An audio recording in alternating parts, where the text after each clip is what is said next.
ردي علي.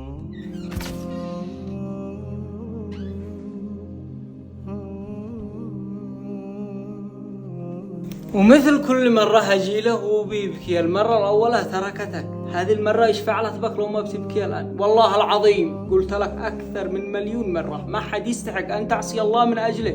أن داري إنه أرحم الراحمين ليش حرم العلاقة هذه؟ لأنها بتكسر قلوب البشر. تقي الله لا ما تعال تجلس في الذنوب.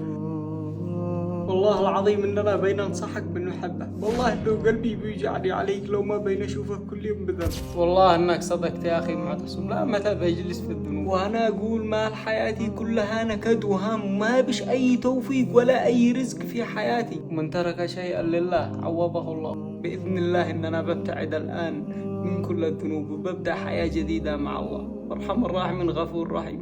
ومن كرم الله علينا إنه يبدل سيئاتنا حسنات لو ما نتوب. يا الله ما أكرمك، مجرد إن احنا بس نفكر نتوب تحتسب توبة. خجلتنا يا الله بكرم. عقوبة من لا يستحي من الله في الخلوات أن يجعل الله جميع طاعاته هباء منثورا. أعوذ بالله. نعم إن الله يغار وإن الله يغضب. استحي من نظر الإله وقل لها، أي قل لعينك إن الذي خلق الظلام يراني.